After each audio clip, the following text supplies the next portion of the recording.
Hello students, कैसे आप लोग। तो आज हम लोग जो है इलेक्ट्रोमैग्नेटिक इंडक्शन के बारे में थोड़ा सा पढ़ेंगे, है ना। So will learn about electromagnetic induction. वैसे आपको ये लास्ट लेक्चर में भी पढ़ाया है थोड़ा सा इलेक्ट्रोमैग्नेटिक इंडक्शन, बट वो थोड़ा हायर लेवल का था। अब हम लोग समझेंगे इसको थोड़ा सा आसान लैंग्वेज में, इसको हम लोग समझने की कोशिश करेंगे। अब इलेक्ट्रोमैग्नेटिक इंडक्शन क्या होता है ना। Induction of electricity due to magnetism. Induction of electricity due to magnetism. अब आप देखते हैं यहाँ पर, for example suppose this is the coil, है ना, this is the coil, and suppose you connected this coil with the galvanometer. What is this? Galvanometer, है ना, गैल्वेनोमीटर। नाउ दिस गैल्वेनोमीटर जो है वैसा ही होता है जैसा आपके पास एमीटर होता है ना। तो गैल्वेनोमीटर इज नथिंग बट ये एमीटर जैसा ही आपके पास एक इंस्ट्रूमेंट होता है, एक थोड़ा सा डिवाइस होता है कि जिसके अंदर हम लोग पता कर सके कि whether current is flowing in the circuit और नॉट। Now if you take, suppose this is bar magnet, if you take this bar magnet like this, है ना, तो ये बार मैग्नेट जो है इसके साथ में क्या होगा, तो यहाँ पर मैग्नेटिक फील्ड लाइंस यहाँ पर ऐसे जाएगी, मतलब magnetic field lines will be associated. Magnetic field lines, कोई भी मैग्नेटिक फील्ड लाइन इंटरसेक्ट नहीं करेगी एक दूसरे को, है ना। तो magnetic field lines will be associated with this coil. Now if you move this bar magnet in this direction, अगर बार मैग्नेट को ऐसा ले जाती है तो ये magnetic field lines which are associated with this coil will change। क्या होगा, ये बार मैग्नेट को अगर आप if you take this bar magnet away from this coil, then what will happen? The magnetic field lines which is associated with this coil will change, है ना। Now due to this change in magnetic field lines, there will be induction of current, that means there will be induced current।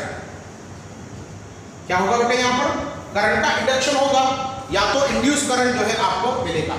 अब ये कौन सी direction में current मिलेगा उसके बारे में हम लोग बाद में करते हैं। मतलब अगर आपने क्या कर दिया, सपोज आपने यहाँ पर एक कॉइल ले लिया, यहाँ पर आपने एक बार मैग्नेट ले लिया और ये दोनों के बीच में रिलेटिव मोशन करोगे।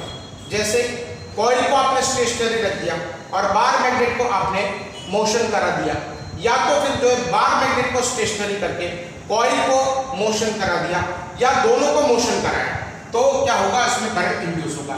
This is known as electromagnetic induction. क्या मतलब हुआ, the simple meaning of this that magnetism and electricity ये दो सेपरेट नहीं है। That is magnetism and electricity, this two, electricity and magnetism, this two are interconnected. जहां पर मैग्नेटिज्म होगा वहां पर इलेक्ट्रिसिटी होगी, जहां पर इलेक्ट्रिसिटी होगी वहां पर मैग्नेटिज्म भी होगा। So this is nothing but electromagnetic induction. Now how to find out the direction of induce current, कौन सी डायरेक्शन में करंट इंड्यूस होगा। तो direction of the induce current can be found out by taking the help of Fleming's right hand thumb rule, right hand thumb rule, है ना। This is the rule by which you can easily find out the direction of the induced current। अब इसमें आपको क्या करना है, देखिए यहाँ पर कि आपको राइट हैंड लेना है ना। नाउ राइट हैंड का जो थंब है it is in the Y direction, ये वाले आपके एक्स डायरेक्शन होगी एंड ये वाली आपके पास जेड डायरेक्शन होगी। अब आपको क्या करना है, देखिए, अब ये put this finger in the direction of the magnetic field. तो ये वाला मैग्नेटिक फील्ड हो गया, है ना, ये वाला मैग्नेटिक फील्ड, ये वाली डायरेक्शन में मैग्नेटिक फील्ड जा रही है। अब suppose this big man should be in the direction of the motion of the magnet. तो ये वाली आपके पास ये डायरेक्शन में अगर जा रहा है, देखिए ये डायरेक्शन में मैग्नेटिक फील्ड है, ये डायरेक्शन में मैग्नेटिक फील्ड है, और अगर जो है आपने इसको मोशन करा दिया ये इस डायरेक्शन में, so you will have to put like this, है ना, ऐसे आप रखोगे, and the thumb will be giving you the direction of the induce current. या तो मैं आपको बहुत सिंपल वे में समझाऊं, ये Fleming's right hand rule, it is given in your text book, it is given in your text book, so it is very difficult for the students to understand. अब आप देखिए यहाँ पर, अगर आप बहुत सिंपल वे में मैं आपको समझा दूं, देखिए आपके टेक्स्ट बुक के अलग से जो आपको 12th में समझाया गया है कि अगर आप इसको पीछे ले जाते हो तो number of line associated with this coil will decrease. अगर डिक्रीज हो रही है तो उसको आप साउथ गिनोगे, अगर आप उसको साउथ गिनोगे तो ये वाला आपके पास एस हो जाएगा, देखिए ये वाला आपके पास एस हो जाएगा, ठीक है ना, ये वाला आपके पास एस हो गया, है ना, ये एस। अगर आपके पास देखिए यहाँ पर इसको आप ये मैग्नेट को पीछे की तरफ ले जाते हो, that means if you take away this magnet from this coil, तो यहाँ से नंबर ऑफ फील्ड लाइंस इसके साथ में जो एसोसिएटेड है वो कम हो जाएगी, क्योंकि आप इसको दूर ले जा रहे हो, तो इसके साथ जो नंबर ऑफ लाइन एसोसिएटेड है वो कम हो जाएगी। अगर number of line associated with this coil decreases, तो यहाँ पर होगा आपके पास एस, साउथ पोल। अगर ये साउथ पोल हुआ तो यहाँ पर एक और यहाँ पर एक। अब आप बताइए यह डायरेक्शन कौन सी डायरेक्शन हो गई, इट इज क्लॉकवाइज, तो इसके अंदर कैसा जो है हमारे पास करंट प्रोड्यूस होगा इन the clockwise direction. Let me explain this again, देखिए वापस मैं आपको इसको समझाता हूं। देखिए यहाँ पर ये कॉइल थी, है ना, यहाँ पर ये आपके पास कॉइल थी, और यहाँ पर ये वाला आपके पास गैल्वेनोमीटर था। अब यहाँ पर देखिए आपके पास ये bar magnet, this is the bar magnet, है ना, तो ये बार मैग्नेट है, तो ये बार मैग्नेट आपको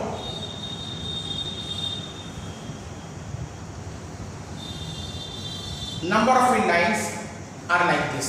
अगर if you take this bar magnet away, मतलब if the distance between these two increases, ये कॉइल के बीच का और अगर जो है बार मैग्नेट के बीच का अगर आपके पास डिस्टेंस इंक्रीज होता है, मतलब अब ये बार मैग्नेट सपोज यहाँ पर आ गया, है ना, तो नंबर ऑफ फील्ड लाइंस, अगर अब यहाँ पर आप देखिए number of field lines will decrease. पहले ये सब नंबर ऑफ फील्ड लाइंस थी, अब ये number of field lines decrease होगी। Number of field line decrease होगी मतलब number of field line decrease का मतलब आपको क्या समझना है, साउथ। साउथ का मतलब साउथ पोल का मतलब आप एस ऐसे ही लिखोगे, है ना, तो एस ऐसे लिखोगे तो ये वाला आपके पास हो गया क्लॉकवाइज डायरेक्शन में। मतलब यहाँ पर देखेंगे तो आप क्लॉकवाइज डायरेक्शन में जो है इसका मैग्नेटिक इसका जो है इंड्यूस करंट प्रोड्यूस होगा। Induce current will be produce in the clockwise direction. अगर इसको आप ऐसे ले जाते हो, मतलब if you take this magnet to this side, तो क्या हो जाएगा, number of magnetic field associated with this coil will increase. ये नंबर ऑफ मैग्नेटिक फील्ड आपके पास इंक्रीज हो जाएगी।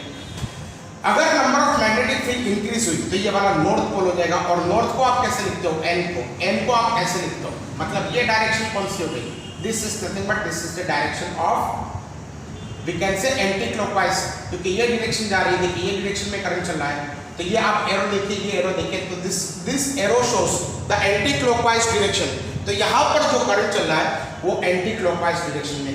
मतलब अगर आप इसको बार मैग्नेट को अगर इस कॉइल के करीब में लेके आओगे तो एंटी क्लॉकवाइज डायरेक्शन में आपको करंट प्रोड्यूस होगा, और इससे दूर लेके जाओगे तो क्लॉकवाइज डायरेक्शन में ये करंट प्रोड्यूस होगा। अभी आपकी टेक्स्ट बुक में जो दिया गया है, ये टेक्स्ट बुक में it is given here as Fleming's right hand rule. पहले हमने लेफ्ट हैंड रूल के बारे में भी पढ़ा था, अब हम लोग राइट हैंड रूल के बारे में पढ़ते हैं। तो राइट हैंड रूल आपको क्या बताता है कि if this is the direction of magnetic field and if this is the direction, मतलब ये वाला डायरेक्शन ऑफ द मोशन, ये वाला डायरेक्शन ऑफ मोशन होगा, तो this big man will be giving you the direction of induce EMF. मतलब देखिए यहाँ पर अगर आप देखोगे तो अगर आप यहाँ पर देखोगे this three must be in the perpendicular, that means this this three direction must be perpendicular to each other. तो अगर ये डायरेक्शन अगर आपने ले ली, this is the direction of magnetic field and this is the direction of motion, so this will be the direction of this big man will be the direction of the induced EMF. It is comparatively difficult to understand but this is very easy way कि अगर यहाँ पर magnetic field ज़्यादा चल रही है ना, magnetic field increase हो रही है तो ये नॉर्थ डायरेक्शन होगी, और मैग्नेटिक फील्ड कम हो रही है तो साउथ, मतलब यहाँ पर ये नॉर्थ डायरेक्शन का मतलब क्या होता है, एंटी क्लॉकवाइज डायरेक्शन में करंट जनरेट होगा और यहाँ पर क्लॉकवाइज डायरेक्शन में करंट जनरेट होगा, है ना। This is how we can easily find out the direction of the induced current. वैसा ही आपको है, या तो फिर आप इसको ऐसे याद रखो कि इफ थम, अब कोई ऐसा बोलेगा कि क्या ये मैग्नेटिक फील्ड की डायरेक्शन ही लेनी चाहिए, क्या ये इंड्यूस्ड करंट की डायरेक्शन, नहीं, यू कैन टेक एनी, कोई भी एक को आप डायरेक्शन ऑफ मैग्नेटिक फील्ड ले लो, दूसरे को आप जो है मोशन की डायरेक्शन ले लो, तो the third one will be giving you the direction of induced EMF. मतलब अगर आप इसको डायरेक्शन ऑफ मैग्नेटिक फील्ड लेना चाहो तो भी चलेगा, अगर आप ये थंब को भी डायरेक्शन ऑफ मैग्नेटिक फील्ड लेना चाहो तो दैट इज ऑल्सो करेक्ट, और अगर ये डायरेक्शन ऑफ मोशन अगर आप देखना चाहो तो डायरेक्शन ऑफ मोशन आपको ये बिगमैन से मिलेगा, या तो आप बिगमैन को जो है कोई भी डायरेक्शन दे सकते हो, मतलब ऐसा नेसेसरी नहीं है कि इसी को मैग्नेटिक फील्ड लेना, किसी को भी आप मैग्नेटिक फील्ड की डायरेक्शन ले सकते हो, किसी को भी आप जो है मोशन की डायरेक्शन ले सकते हो। तो the third direction will be the direction of the induced EMF. But I explain you in a very simple way कि अगर आपके पास मैग्नेटिक फील्ड जो है associated with the coil, if it is decreasing, तो उसके अंदर जो है अगर आप देखोगे तो यहाँ पर क्लॉकवाइज डायरेक्शन में जो है करंट इंड्यूस होगा, है ना। और अगर नंबर ऑफ मैग्नेटिक फील्ड, मतलब magnetic field associated with the coil increases, तो ये वाला आपके पास नॉर्थ डायरेक्शन में करंट, ये वाला जो है आपके पास एंटी क्लॉकवाइज डायरेक्शन में करंट इंड्यूस होगा। So this is anti clockwise and this is clockwise, आपको ये याद रखना है ना बेटा। तो ये वाला हो गया हमारे पास electromagnetic induction. Now based on this we have developed electric generator. Based on this we have developed electric generator. अब इलेक्ट्रिक जनरेटर कैसे वर्क करता है that we will see, हम लोग देखेंगे इलेक्ट्रिक जनरेटर कैसे वर्क करता है। Now in electric generator, suppose this is the bar magnet, यहाँ पर ये एक और बार मैग्नेट है, मतलब these two bar magnets are required, two bar magnets are there। लेकिन इलेक्ट्रिक जनरेटर जो हमारे पास लेटेस्ट टेक्नोलॉजी का आया है उसके अंदर सिर्फ दो बार मैग्नेट नहीं होते, बहुत सारे होते हैं, उसके डिजाइन चेंज होते हैं, but we will try to understand the basic functioning of the electric generator. अब यहाँ पर आपने एक कॉइल को रख दिया, यहाँ पर आपने एक कॉइल को रख दिया, है ना।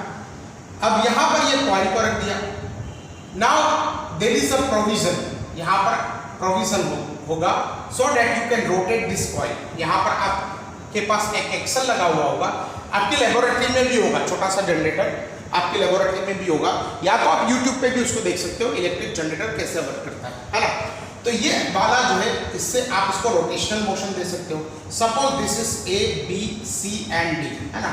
नाउ मैग्नेटिक फील्ड लाइन अगर आप देखोगे तो from north to south this is the direction of the magnetic field, ये वाली डायरेक्शन में हमारे पास मैग्नेटिक फील्ड हम लोगों ने इंड्यूस कर दी। फिर अगर आप देखोगे यहाँ पर तो यहाँ पर एक रिंग होगी, दिस रिंग यहाँ पर ब्रश होगा एंड दिस रिंग ये रिंग के साथ में जो है ये ब्रश एसोसिएट होगा। अब यहाँ पर भी दूसरी भी एक रिंग होगी और यहाँ पर भी आपके साथ ब्रश एसोसिएशन होगा and you can say that this two may be connected, है ना। ये दोनों अगर आप कनेक्शन करोगे ना तो the connection will be there with the galvanometer so that you can sense whether there is a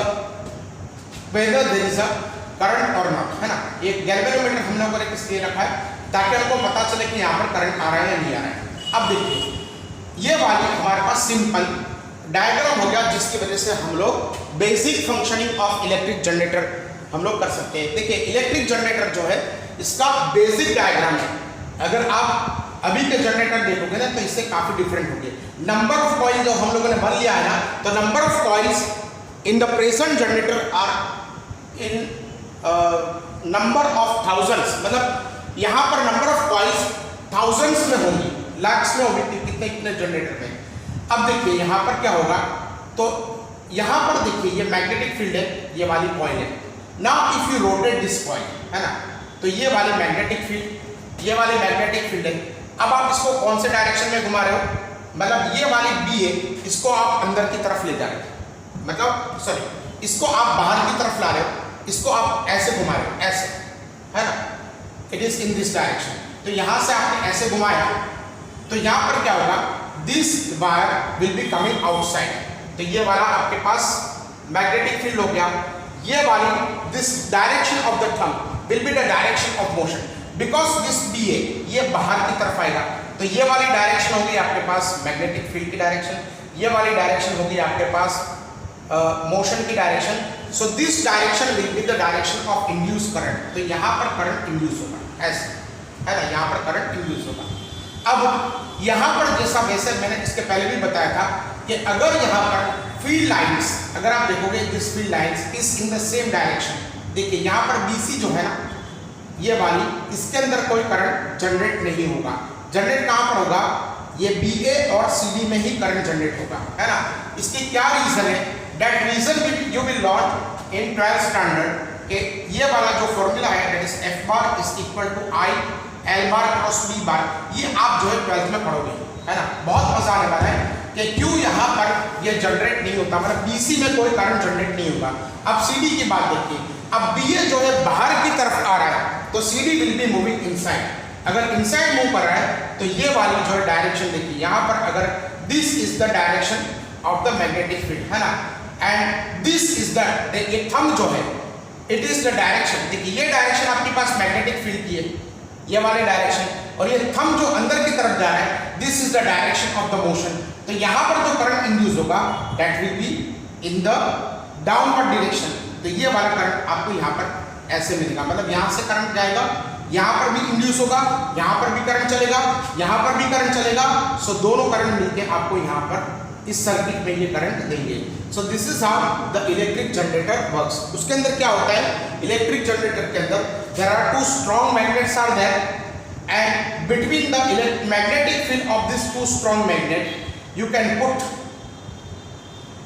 a coil, and if you put a coil in this, है ना, यहाँ पर अगर आप कॉइल रखते हो तो क्या हो जाएगा, तो ये वाला कॉइल जो है अगर आप देखोगे तो ये वाले, इसको आप बाहर की तरफ लाते हो और इसको अंदर की तरफ, मतलब if you are moving in this direction like this, ऐसे आप घुमाओगे उसको, तो ये वाला बाहर की तरफ आएगा। अगर बाहर की तरफ आएगा तो according to right hand Fleming का राइट हैंड जो रूल है उसके हिसाब से जो है आपके पास से मैग्नेटिक फील्ड हो जाएगी, और ये वाली डायरेक्शन जो है, मतलब this direction of the thumb will be the direction of the motion. So in this direction the electric current will induce. अब यहाँ पर देखिए, तो यहाँ पर जो डायरेक्शन है, this is the direction of the magnetic field, this is the direction of the wire which is moving inside, तो ये वाला डायरेक्शन होगा आपके पास ऐसे, है ना। तो this is how the electric generator works. Okay, तो ये वाला हमारे पास हो गया इलेक्ट्रिक जनरेटर। अब ये एक ही डायरेक्शन में करंट चलता है, एक ही डायरेक्शन में करंट चलता है, so this is known as DC current. ये वाला आपके पास क्या हो जाएगा, डीसी करंट हो जाएगा, है ना, दिस इज डीसी करंट। फिर उसके बाद जो है एसी करंट भी आता है। देखिए डीसी करंट क्या होगा, तो डीसी करंट आपको, जैसे आपके पास बैटरी है ना, तो ये बैटरी से एक ही डायरेक्शन में आपको करंट चलेगा, ऐसे ये एक ही डायरेक्शन में जो है करंट आपको चलेगा। बट एसी के अंदर क्या होता है, बैटरी नहीं होती, वहां पर एसी सोर्स होता है। जैसे हमारे घर में जो करंट आता है ना बेटा, इट इज एसी, है ना। तो एसी करंट क्या होता है, ये ऐसे चलता है फिर वापस ऐसे आता है, मतलब it is moving in this direction then it changes in direction like this. तो ऐसे जाता है, ऐसे आता है, ऐसे जाता है, ऐसे आता है, मतलब in the wire it is moving like this, है ना। तो ये एसी जनरेटर भी होता है, लेकिन जो एसी जनरेटर है ना, उसकी जो है पूरी थियरी वो आप 12th में पढ़ोगे। Now we can say there are advantages of AC current over DC current. अब ये क्या एडवांटेजेस है उसके बारे में हम लोग आगे पढ़ेंगे। आपको दिखाई दे रहा है। अब देखिए बेटा, there are two type of currents, AC current and DC current. Now AC current and DC current. AC current means alternating current and DC means direct current. DC और direct current. Okay. So alternating current. अब ये क्या होता है? देखिए alternating current. This is used in domestic wiring. Domestic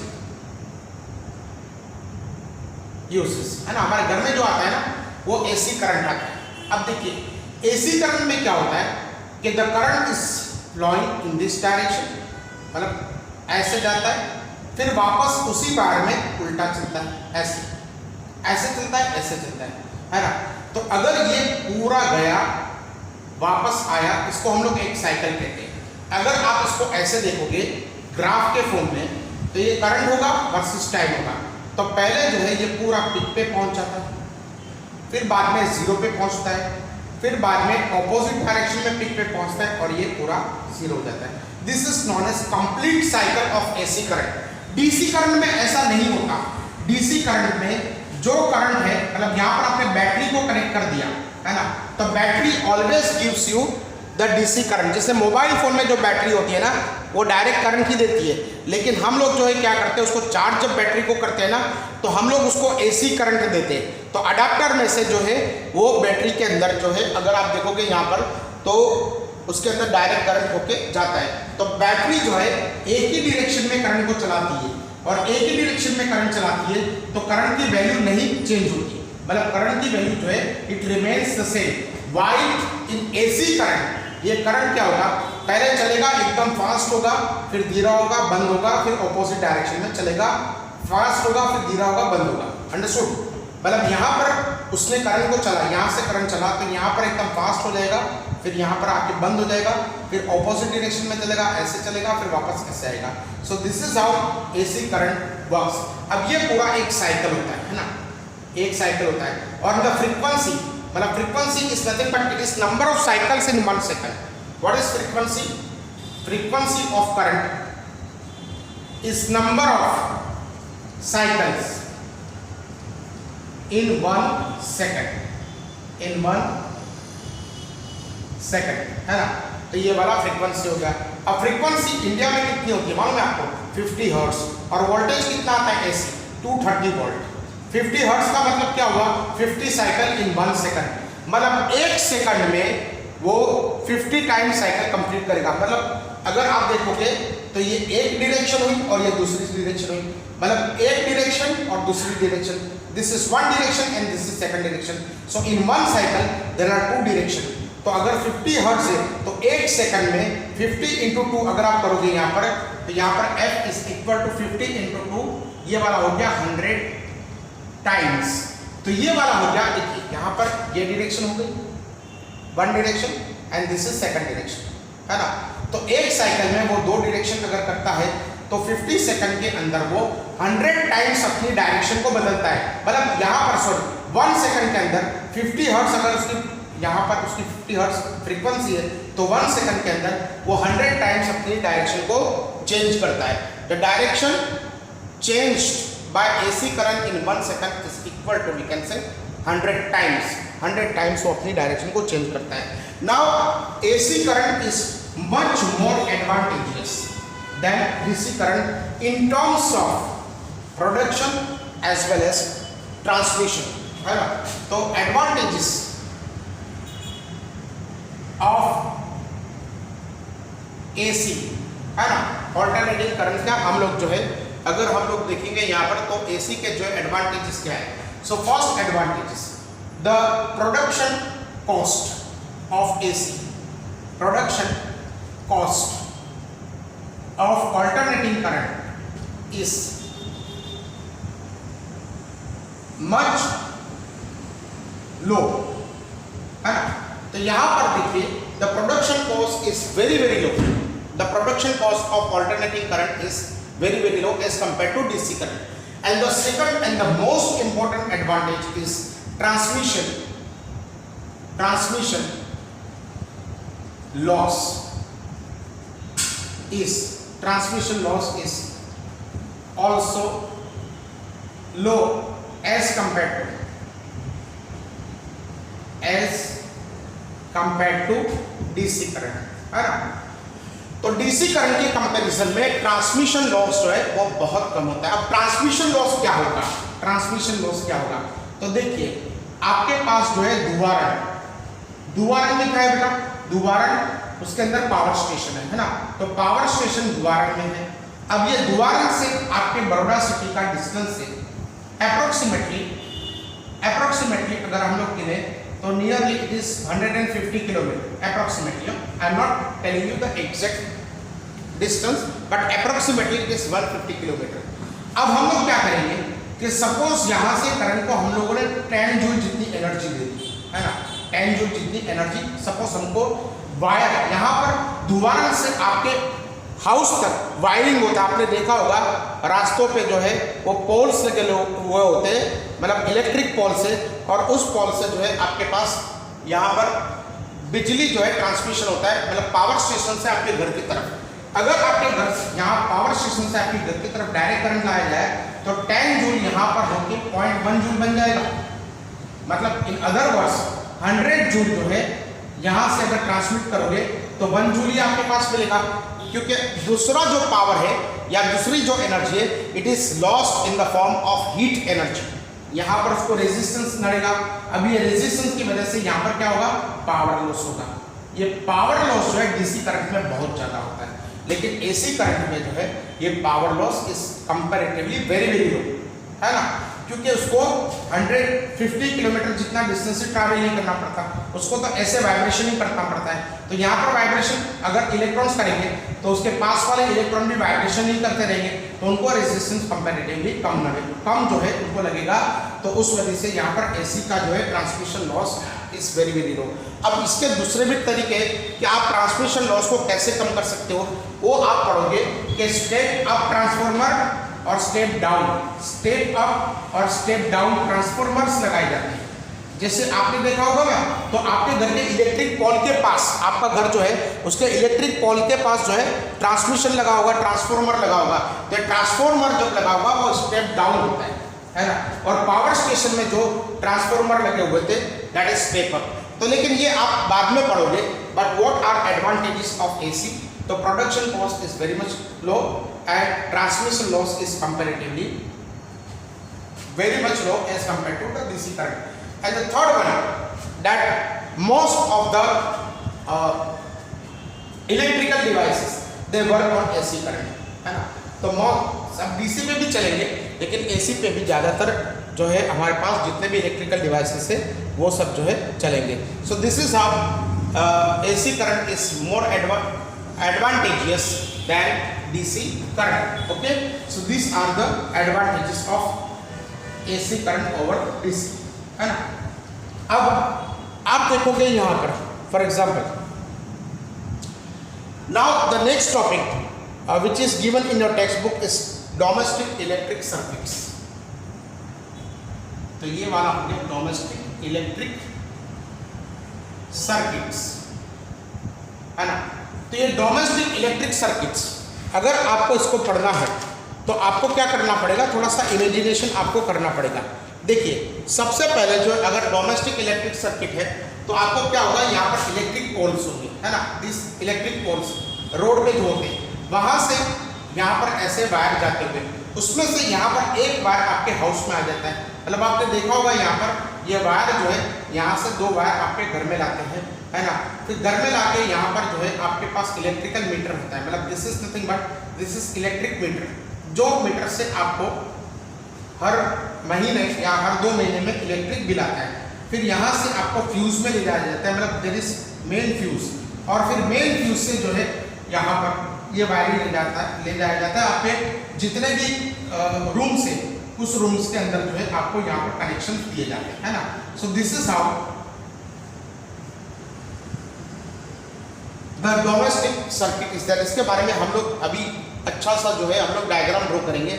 और एक और चीज भी है कि देयर इज अर्थिंग वायर, है ना। अब जहां पर अर्थिंग वायर होगा तो अर्थिंग वायर का काम क्या है कि जो एक्सेस करंट है, मतलब जो करंट लीक हुआ है उसको ये पूरा के पूरा कहाँ पर भेज देता है, तो उसको पूरा के पूरा जो है यहाँ पर ये अर्थ में भेज देता है। बिकॉज अर्थ के अंदर जो है आप कितने भी इलेक्ट्रॉन्स भेजो, है ना, तो ये अर्थ उस इलेक्ट्रॉन्स को जो है एब्जॉर्ब कर लेगी। तो ये वाला अर्थिंग जो किया जाता है, it is to remove the excess current. तो अभी मैं इसकी एक अच्छी सी डायग्राम ड्रॉ करता हूँ, और वो डायग्राम ड्रॉ करने के बाद जो मैं आपको डोमेस्टिक सर्किट के बारे में एक्सप्लेन करता हूँ, ठीक है। तो ये डायग्राम के लिए हम लोग टाइम नहीं खराब करेंगे, मैं आपको जो है वीडियो पॉज करके डायग्राम ड्रॉ करता हूँ। Now, this is the circuit of domestic connections। अब यहाँ पर ये दो वायर जो आते हैं, ये कहाँ से आते हैं? जो इलेक्ट्रिक पोल होता है ना, उस पर जो वायर लगे हुए होते हैं ना, यहाँ पर जो वायर, उसमें से आपके घर पे ऐसे कनेक्शन देते हैं। अगर आपने देखा होगा तो आपके घर के ऊपर जो घर के पास से जो इलेक्ट्रिक पोल जाता है, उसके अंदर से दो वायर आपको ऐसे ले जाते हैं। अब ये इलेक्ट्रिसिटी बोर्ड फ्यूज ये कहाँ पर लगा हुआ था मालूम है? ये आपको देखोगे तो इलेक्ट्रिक पोल्स पे ही लगा हुआ होता है। ये इलेक्ट्रिसिटी बोर्ड फ्यूज, ये आपने देखा होगा बहुत सारे जो है वहाँ पर मतलब पोल्स पे आपको इलेक्ट्रिसिटी बोर्ड का फ्यूज आपको मिलेगा। फिर ये फ्यूज से पास होके आपके इलेक्ट्रिक मीटर में आएगा, जो आपके घर के बाहर लगा हुआ होता है। अब उस इलेक्ट्रिक मीटर के बाद अगर आप देखोगे तो यहाँ पर आपका डोमेस्टिक फ्यूज होगा, मेन फ्यूज होगा, है ना। ये मेन स्विच या मेन फ्यूज होगा, है ना। This is nothing but this is main switch. उसी के अंदर जो है फ्यूज भी लगा दिया जाता है, ताकि जो है कभी ओवरलोडिंग का प्रॉब्लम हो तो ये ओवरलोडिंग का प्रॉब्लम आपको जो है इलेक्ट्रिकल डिवाइसेस से आपके हाउस में उसको कोई डैमेज न कर सके। तो ये वाला होता है मेन स्विच या मेन फ्यूज। अब ये मेन फ्यूज से निकल के आपको जितने भी प्लग लगाने हो, जितने भी, जैसे ये एक रूम में हो गया, एक दूसरे रूम में हो गया, या एक रूम में 2 बोर्ड लगा सकते हो, एक रूम में 3 बोर्ड लगा सकते हो, आपको जितना भी लगाना हो वो आपको लगा दोगे। अब ये जो प्लग होगा ना, ये प्लग का एक कनेक्शन इस वायर के साथ में और प्लग का दूसरा कनेक्शन इसके वायर। अब ये वायर देखिए, इसको हम लोग कहेंगे लाइव वायर, है ना। इसको हम लोग कहेंगे लाइव वायर, जिसमें से करंट चलता है। और इसको अगर हम लोग कहेंगे तो ये वाला होगा आपके पास न्यूट्रल वायर, ये वाला होगा आपके पास न्यूट्रल वायर।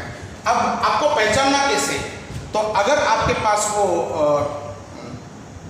टेस्टर हो, है ना, तो टेस्टर से आप किसी भी प्लग के जो है एक प्लग के होल में अगर आप डालोगे तो वहां पर आपको लाइट, या तो फिर आपको जो है वहां पर थोड़ी सी वो टेस्टर से आपको पता चल जाएगा इसमें इलेक्ट्रिसिटी आ रही है। तो क्या ये दूसरे वायर में इलेक्ट्रिसिटी नहीं चल रही है? इसमें अगर इलेक्ट्रिसिटी लाइव वायर में चल रही है तो दूसरे में इलेक्ट्रिसिटी नहीं चल रही है? चल रही है, लेकिन ये इलेक्ट्रिसिटी यहाँ पर जो इलेक्ट्रॉन चलते हैं उनका पोटेंशियल इतना कम होता है ना कि ये आपको पता ही नहीं चलता, है ना। ये वाले में पोटेंशियल 230 वोल्ट होता है, और इसमें अप्रोक्सीमेटली अगर आप समझ लो तो 0 होता है। तो 230 वोल्ट और यहाँ पर आपके पास 0 वोल्ट हो गया। तो ये वाला हो गया आपके पास, देखेंगे यहाँ पर पोटेंशियल उसका बहुत ज़्यादा यहाँ पर कम होता है। तो ये वाला अगर होगा तो डोमेस्टिक सर्किट, ये लाइव वायर हो गया, ये न्यूट्रल वायर हो गया, यहाँ से आपने इलेक्ट्रिसिटी बोर्ड का फ्यूज लगा दिया, जो आपको कहाँ पर दिखाई देगा? जो इलेक्ट्रिक जो पोल्स है उसी पे आपको दिखाई देगा। बड़े फ्यूज होते हैं, है ना। अब ये इलेक्ट्रिसिटी मीटर होगा आपके घर के अंदर, फिर आपके पास मेन स्विच आएगी, और मेन स्विच से आप जो है इसके कनेक्शंस इसको ऐसे कर सकते हो। सो ये वाला हो गया हमारे पास डोमेस्टिक इलेक्ट्रिक सर्किट, है ना। तो ये वाली पूरी थियरी हम इस चैप्टर की कंप्लीट करते हैं। ये और इलेक्ट्रिसिटी चैप्टर के जो हमारे पास एक्सरसाइजेस है, दैट एक्सरसाइजेस और ये इसकी एक्सरसाइज हम लोग नेक्स्ट लेक्चर में देखेंगे। ओके बेटा, तो पढ़ाई करते रहिए। Thank you very much.